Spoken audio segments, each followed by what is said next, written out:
E3 is this giant press junket where all the major video game companies show off what they have coming out over the course of the next year. Why do I bring this up? Well, because I'm not there, damn it. So in keeping with the video game theme, I thought the perfect movie to go to would be a little underrated film called Stay Alive. Stay Alive's a 2006 horror film from director William Brent Bell. The movie's structured around a video game where if you die in the game, you die for real. The behind-the-scenes story of Stay Alive is pretty ugly. William Brent Bell, the writer-director, and Matthew Peterson, the writer, created a clever and enjoyable R-rated horror film. Disney, who had recently lost the Dimensions film label, wanted to get back into the horror business. They resurrected the Hollywood Pictures label and bought the rights to distribute the film. Problem was, Disney became too involved in the post-production, and they took a good movie and just fucked it into submission. The end result was a horrible cut-and-paste PG-13 film. How bad was the PG-13 version? Well, aside from the obvious cuts of language and gore, the PG-13 version cut 2 characters and an essential subplot from the film. People who saw the film in theaters complained it didn't make any sense. Rightfully so, 15 minutes of the plot was removed. The movie's marketing department did some sneaky, underhanded stuff as well. On the website, they released images from the R-rated version of the film to make horror fans think that it was going to be edgy for a PG-13 movie.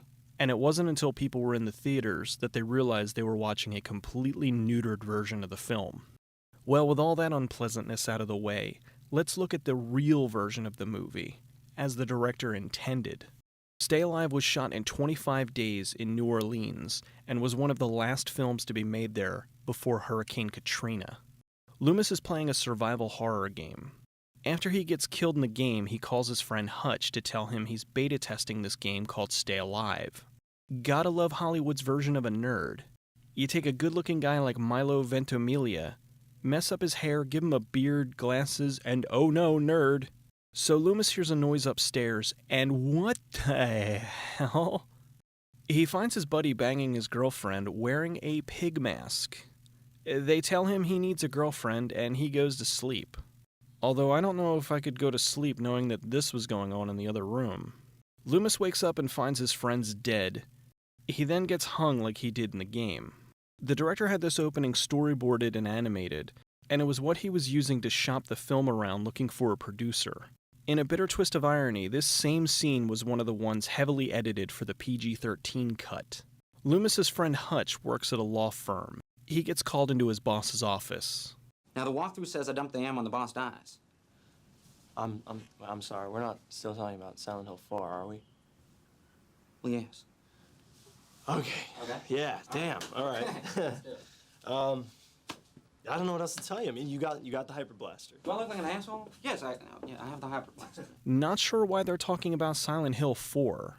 The hyper blaster and ammo dump trick are from Silent Hill 1. Also, the end boss in 4 is a guy. They must have written the scene with Silent Hill 1 in mind, but changed it to 4 when filming, since 4 was the most recent game in the series at the time. I know my Silent Hill. Hutch finds out about Loomis and goes to the funeral. He meets a girl there named Abigail who's taking pictures at the funeral. The camera she's using is the same one from Fatal Frame, which was one of the influences for the movie. Loomis's sister gives Hutch some of her brother's belongings, most notably a lighter and a copy of Stay Alive. Hutch heads to a local land cafe, and holy shit, we don't have any girls who look like Sophia Bush at my local land cafe. While there, he meets up with his friends October and Phineas, and possibly Ferb. Holy fucking shit, really? Most of Phineas's lines were cut from the theatrical version. This is a shame because he has some of the best lines in the movie. I know he did some beta testing. I beta tested for a while. It sucked. It's kind of like eating the beef. It's awesome at first, then it's just goddamn monotonous. Hutch is afraid of fire, so he gives the lighter to Phineas. We find out later that when Hutch was little, he was in a fire that killed both of his parents and badly burned him. The lighter originally had the Triforce logo on it, but Nintendo wanted nothing to do with the movie, so they put the PlayStation buttons on it instead. Oh, damn, y'all. Stay Alive? Never heard of it. You never heard of it? Phineas convinces Hutch to have them over to play the game. Bah, Malcolm in the Middle. Frankie Muniz plays Swink. I hated Malcolm in the Middle, but I really liked him in this. They set up a network, and Hutch, Phineas, October, Swink, Abigail, and Hutch's boss Miller all play the game. What is that? This is a frequent thing they do in the movie. The controller rumble makes for a really creepy audio cue when things are about to go wrong. Although it is odd to see all these hardcore PC gamers playing with a controller and not a keyboard and mouse. They kill a zombie and pick up a rose. It'll give us a chance to escape a ghost if we can't face it. Yeah, the undead can't cross the twig of a wild rose. That is what you learn when you read too much goth chick lit. The game quickly switches from survival horror, like Resident Evil 1, to full-on action, like Resident Evil 5. Miller gets separated from the group and gets killed. Back at Hutch's apartment, Swink makes a nice inside joke with the Konami code. But I just figured out how to strip one of those zombie concubines naked. That is what I'm talking about. How do you do it? Up, up, down, down, left, right, BA. Boobs. They decide to call it a night, and they quit the game. At Miller's office, he hears something, and gets stabbed in the throat like he did in the game. Hutch comes to work the next day to find out Miller's been murdered. He tells the cop he was playing with him last night. At the land cafe, Phineas finds Miller's body in the game. Hutch sees it, and it looks very similar to the way that he was killed in the office. Phineas keeps playing the game, but pauses before he's run over by a horse and carriage. Hutch goes back to the law firm and uses Miller's password to look up some police records about Loomis's death. He sees that he also died the way that he did in the game. He prints out some pictures and convinces the rest of the gang. Phineas is on his way back to the land cafe and his car breaks down. The game unpauses itself and Phineas gets run over by a horse and carriage. The effect of Phineas getting run over doesn't look as good as it should. When they were doing the FX work for this, Disney had already decided that the film was going to be PG-13, so they wouldn't give them the money to have this effect finished since it wouldn't have made the cut. So the unrated version had to insert the unfinished shot. The group heads out looking for Phineas and they find him dead. They cut to an overhead crane shot, very similar to the one that you get when you die in Resident Evil. The police show up and Hutch explains his theory about the game killing people.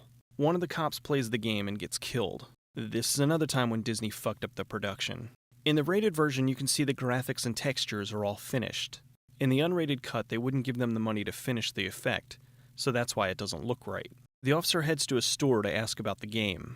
I know it's not a GameStop because they didn't ask him if he wanted to pre-order anything. I need information on a horror game called Stay Alive. Stay alive.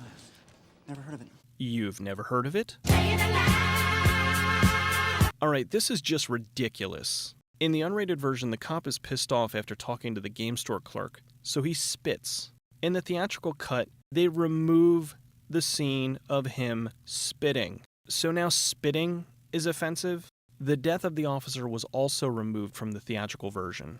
This next part is absolutely reprehensible.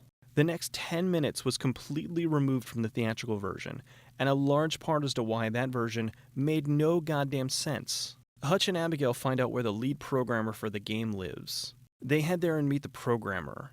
He explains his fascination with the Countess of Bathory, and how his whole life he's wanted to make a horror game about her. They tell him that their friends died the same way that they did in the game. He tells them to talk to a local author, who he consulted while making the game. They go to talk to the author, who is none other than Alice Kriege, the Borg Queen. She explains the story of Elizabeth Bathory. Elizabeth Bathory was a real person. She used to kidnap young girls, torture them, and bathe in their blood. She believed that this would make her look younger. She was investigated, and it's believed that she's responsible for the deaths of anywhere between 50 to over 650 girls. She was never tried or convicted, but she was walled up inside her castle, where she died 4 years later. This is how they explained everything in the theatrical version. In the scene before Phineas is killed, October tells Hutch that she remembers a story about a blood countess that her grandmother told her about when she was little. She deduces that the spirit of the blood countess must have programmed the game. That's right. The spirit of the blood countess programmed the game. A ghost from centuries ago learned how to program a video game. No wonder the audience was confused. That was horrible. Hutch and Abigail are heading back to meet up with October and Swink. October runs into the Countess, and she kills her. Another scene that was cut short, and really sucks because it shows how ballsy October was. Go fuck yourself. Come on. The group find October and realize that the Countess is cheating the game. The group heads to Bathory's house. Swink plays the game to keep her distracted while they search the house. Abigail finds the programmer's references and then finds him dead. In the theatrical version, she finds a bunch of bugs because the programmer never existed. Swink realizes that what he's doing in the game is affecting reality, so he helps Hutch get into the house. They find out the only way to stop the Countess is to drive a nail into her heart, neck, and head. This puts her spirit back into her body, and then they have to burn the body. The underground areas were shot in Fort Pike, Louisiana, a famous historical site. Swink gets locked out of the van and says one of the best lines of the movie. Bitch, that's cheating! I'm not dead yet! Abigail and Hutch are separated. The Countess ties up Abigail and gets ready to drain her blood. Hutch finds her body and drives the nails in, and her spirit returns to her body, and Hutch tortures her.